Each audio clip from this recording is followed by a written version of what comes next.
যে এই ফুটেজটা একটু ভালো করে দেখেন, এটা হলো আমেরিকার প্রতি সেকেন্ডে জাতীয় ঋণের আপডেট। মানে হলো প্রতি সেকেন্ডে আমেরিকার জাতীয় ঋণ হাজার হাজার ডলার বাড়তেছে।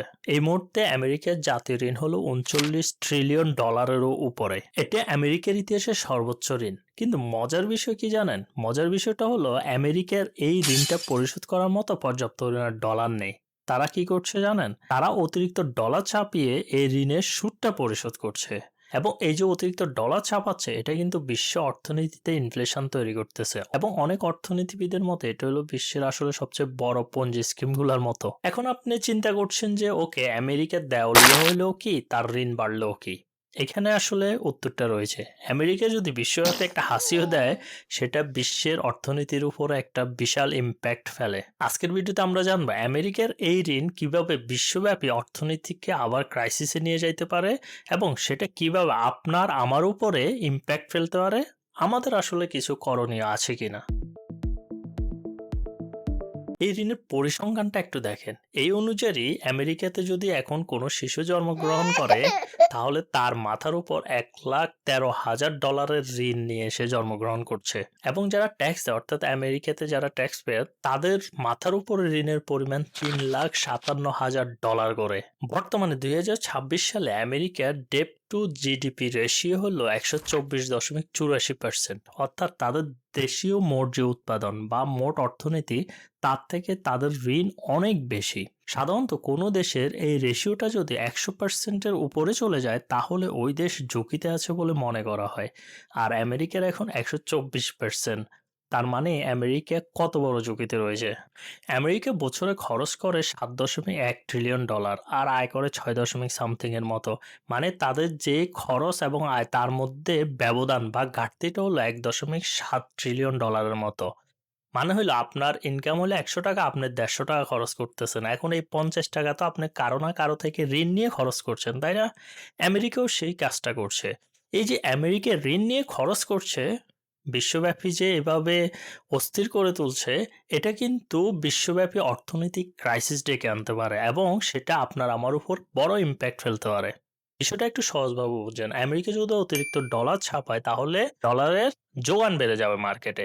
এখন মার্কেটে যদি 10 কেজি আলু থাকে, কিন্তু মানুষের হাতে লাখ লাখ টাকা, তাহলে ওই 10 কেজি আলুর দাম কি বাড়বে না কমবে?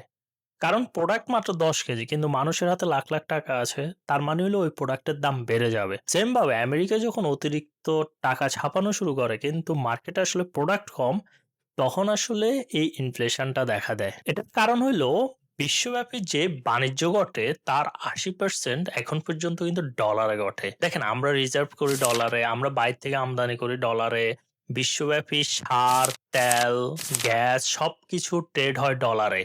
তার মানে হলো ডলার যদি মার্কেটে বেশি থাকে কিন্তু প্রোডাক্ট কম, ওই প্রোডাক্টের দাম অটোমেটিক্যালি বেড়ে যাবে এবং এটার ইনফ্লেশন তৈরি করবে। আরো একটু সহজভাবে যদি আমি বলি, তাহলে দেখেন, যখন আমেরিকা অতিরিক্ত ডলার ছাপালো, তখন আমেরিকারও তো ইনফ্লেশন হলো। তখন তারা কি করে?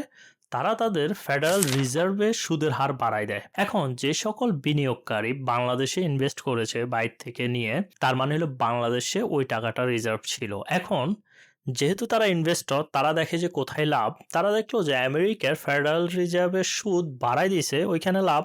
তখন তারা বাংলাদেশ থেকে ওই টাকাটা নিয়ে আসবে এবং ইউএস ডলারেতে কনভার্ট করে সেখানে ইনভেস্ট করবে। দ্যাট মিনস হলো বাংলাদেশের টাকার আর চাহিদা নাই বিনিয়োগকারীদের কাছে। তখন বাংলাদেশের টাকার মান কমে যাবে।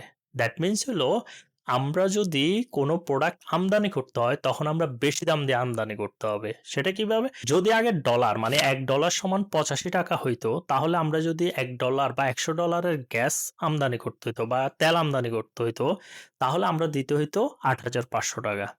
কিন্তু আমাদের যেহেতু টাকার মান কমে গিয়েছে, তার মানে এখন হয়ে গেছে 110 টাকা। মানে $1 সমান 110 টাকা। এখন আমি যদি $100 তেল আনি, তাহলে আমাকে এখন বাংলা টাকা পে করতে হইতেছে 11,000 টাকা। এখন এই যে 11,000 টাকা পে করছেন, তার মানে হইলো আমি প্রোডাক্টটা কিনতেই তো বেশি পড়লো দাম। মানে হইলো আমি বেচতেও হবে বেশি দামে। তার মানে হইলো আমাদের দেশের মার্কেটে এটার দামও বেড়ে যাবে। এইভাবে আমেরিকার এই ডলার আমাদের বা অন্যান্য দেশের অর্থনীতির উপর ইনফ্লেশন তৈরি করে। সো এইভাবে আমেরিকা আসলে বিশ্বব্যাপী তাদের এই ডলার দিয়ে আধিপত্য বিস্তার করে, যেটাকে আমরা অনেকে ডলার হ্যাজিমনি বলি। এখন দেখেন, এই ডলার হ্যাজিমনির কারণে প্রত্যেক দেশে আসলে সাফারার, ব্যক্তিগতভাবে আপনি আমিও সাফারার। সো এই মুহূর্তে অনেক অর্থনীতিবিদ বা যারা ফাইন্যান্সিয়াল অ্যাডভাইজার, তাদের অ্যাডভাইস হলো আপনি আসলে ব্যাংকে টাকা না রেখে সেটা কোনো গোল্ড কিনেন, অথবা আপনি কোনো অ্যাসেট কিনেন। মানে ধরেন বাড়ি বা স্থাবর সম্পত্তি যেগুলো কিনেন, যেগুলো আসলে আপনার এই টাকার মানটা কমাবে না ইনফ্লেশনের কারণে। দেখেন, আপনি যদি ব্যাংকে 10,000 টাকা রাখেন, সেটা কিন্তু 5 বছর পরে সেটার ভ্যালু আর 10,000 থাকবে না। কারণ ইনফ্লেশন দেখা যাচ্ছে 5 বছরে 10% হয়ে গেল।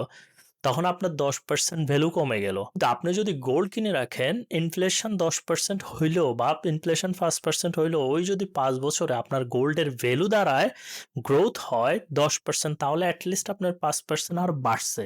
আপনার টাকাটার মান কমেনি। বিশ্বব্যাপী অনেক দেশই চাচ্ছে যে এই ডলারের আধিপত্য থেকে কিভাবে বের হওয়া যায়। সেজন্য আমরা দেখেছি যে ব্রিক-এর মতো প্রতিষ্ঠান এখন তৈরি হয়েছে, যারা চাচ্ছে যে নিজেদের মধ্যে নিজস্ব একটা কারেন্সি চালু করার জন্য। কিন্তু বিষয়টা হলো, ডলার এমনভাবে বিস্তৃতি লাভ করেছে যে আমেরিকা এটা দিয়ে বিশ্বকে নাচাচ্ছে এখন, এবং তাদের এই হ্যাজিমনির কারণে আমাদের মতো দেশগুলা বা আমাদের সাধারণ মানুষ প্রতিনিয়ত কিন্তু ভুগতেছি। আপনার কি মনে হয় আমেরিকার এই ডলার হ্যাজিমনি ব্রিক্স বা অন্য কোনো উপায়ে ধ্বংস করা কি সম্ভব?